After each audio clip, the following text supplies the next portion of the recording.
আমরা বলেছি এখানে মৌলিক পরিবর্তন আনতে হবে। মেধাবীরা কম্পিটিশনের ভিত্তিতে অ্যাপয়েন্টমেন্ট পাবে, যে ডিজার্ভিং সে এখানে অ্যাপয়েন্টমেন্ট পাবে। এবং সেই জন্য আমরা একটা সাংবিধানিক বডি সংস্থার জন্য আমরা প্রস্তাব করেছি, যে এইসব সাংবিধানিক সংস্থাগুলো এবং সংবিধিবদ্ধ কতগুলো সংস্থা আছে, এই সকল কিছু নিয়োগ একটি সাংবিধানিক কমিটির মাধ্যমে হবে। এই কমিটির কম্বিনেশন হচ্ছে স্ট্রাকচার, প্রধানমন্ত্রী, বিরোধী দলীয় নেতা বা নেত্রী,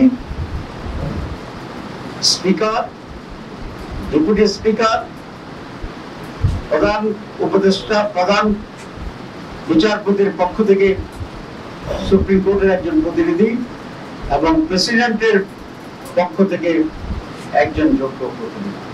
এটা পার্মানেন্ট সাংবিধানিক বডি হবে, যে যখন যেভাবে ক্ষমতা যায় এই স্ট্রাকচার হবে।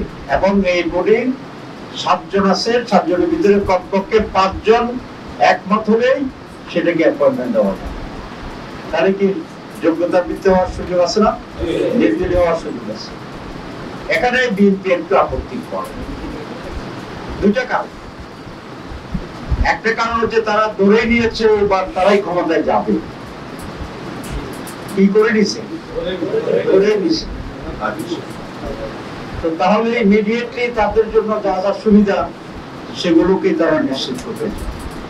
আর একটা আমরা ধরে নিয়েছি যে তারা যদি ক্ষমতায় যায় তাহলে আগের মতো তারা অপকর্মগুলো করবে। ঠিক আছে না? তাহলে তো আমরা কোন পক্ষের পক্ষ থেকে প্রতিনিধি নিয়োগের কথা বলছি না, আমরা নিরপেক্ষ নিয়োগের কথা বলছি। তাহলে আমি যদি নিরপেক্ষ নিয়োগকে সমর্থন করি, আমার ভিতরে যদি খারাপ নিয়ত না থাকে, বদ নিয়ত না থাকে, তাহলে আমি কেন এটা আপত্তি করি? আর আগামী নির্বাচনে কে ক্ষমতায় যাবে এটা কি নির্ধারিত হয়েছে? তাহলে যারা এটা বলতে চান যে আমরাই যাব, তাহলে বুঝে গেল ওরা হাসিনা মার্কার একটা নির্বাচন করার চিন্তা করতেছে। আগামী নির্বাচনে ক্ষমতায় যাবে জনগণ।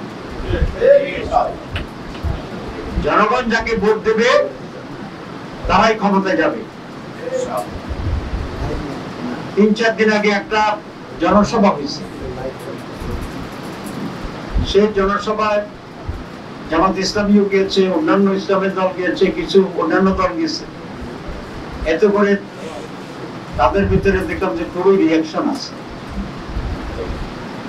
রিয়াকশনের তো কোনো কারণ নেই। আমরা মিটিং করতে পারবো না? মিটিং কি শুধু এক দলেই করবে? এগুলাই তো সিমটম। এখনো লক্ষণ দেখা যায় যে আবার স্বৈরাচারী আচরণ করার মানসিকতার দল এখনো বাংলাদেশ থেকে নিঃশেষ হয় নাই।